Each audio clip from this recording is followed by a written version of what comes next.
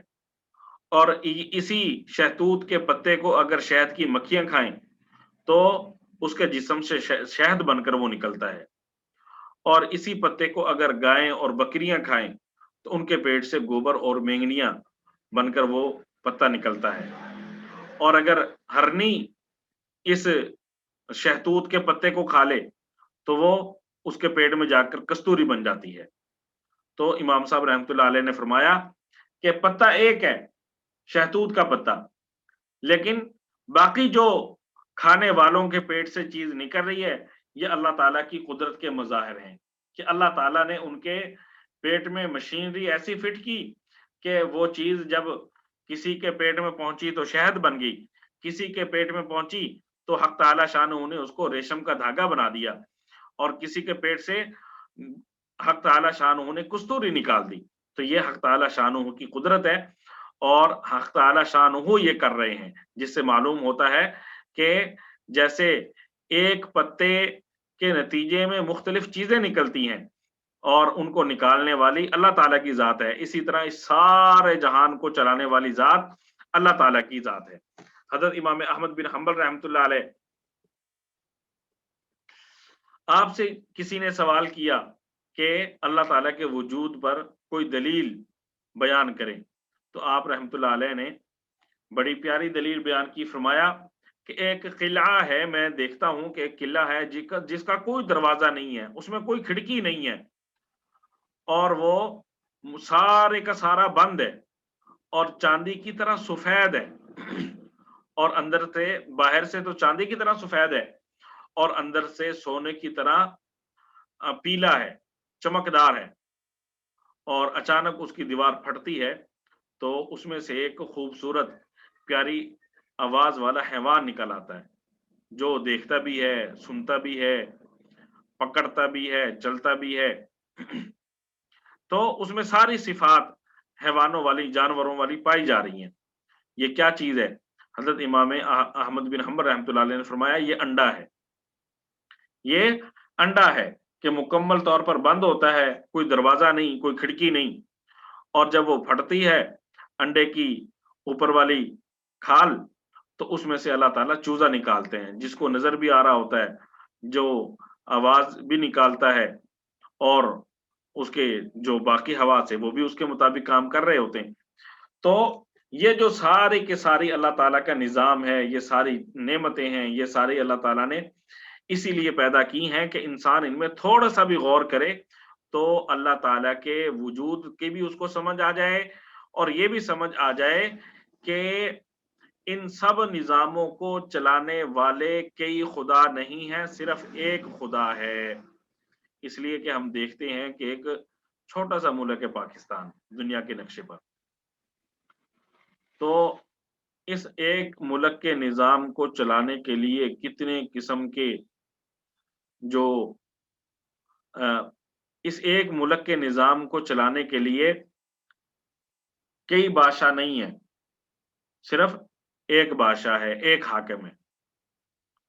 اور سب مانتے ہیں کہ اگر دوسرا وزیر اعظم ہوگا اس کے ساتھ تو ان دونوں میں آپس میں اختلاف ہوگا. ایک کہے گا میں نے فلاں شخص کو ملک سے باہر بھیجنا ہے, دوسرا کہے گا میں نے اس کو نہیں بھیجنا. اب ان دونوں میں اختلاف ہوگا. یہ ایک چھوٹا سا ملک ہے, اور اسی کی اگر ہم مثال لے لیں, گھر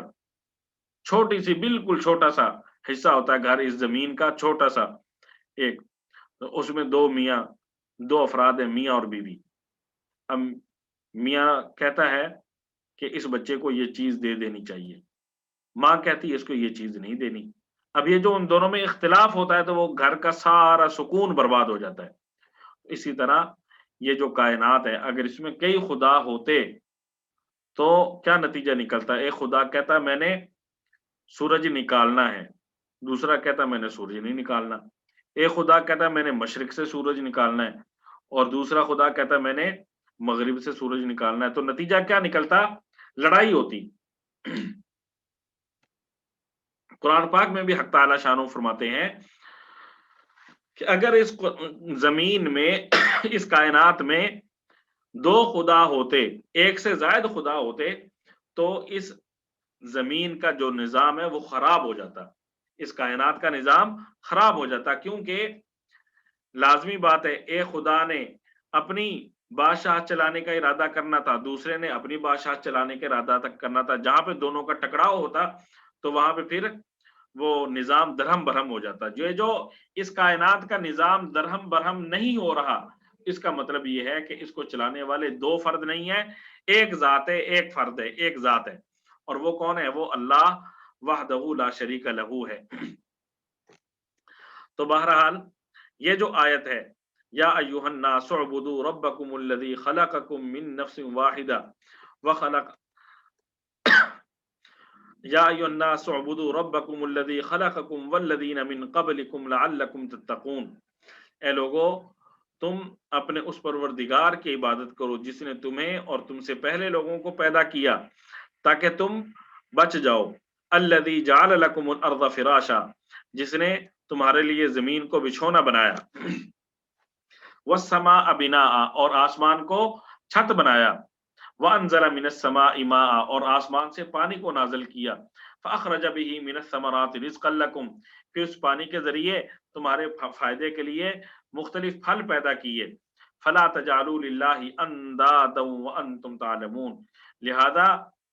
تم یہ ساری چیزیں جانتے سمجھتے ہوئے اللہ تعالی کے ساتھ کسی کو شریک نہ ٹھہراؤ. تو ان آیات میں حق تعالی شانہ نے ہمیں جو اسلام کا پہلا اور بنیادی عقیدہ اور تمام انبیاء کی جو تعلیمات تھیں ان سب کا پہلا اور بنیادی عقیدہ عقیدہ توحید حق تعالی شانہ نے یہاں پہ بیان کیا ہے. دعا ہے کہ حق تعالی شانہ ہم سب کو عقیدہ توحید پر پختگی عطا فرمائے, اور عقیدہ توحید میں خلل ڈالنے والی جتنی چیزیں ہیں ان سب سے اللہ ہمیں پناہ عطا فرمائے. وآخر دعوانا ان الحمد للہ رب العالمین صلی اللہ علیہ وآلہ وسلم برحمتک یا ارحم الراحمین.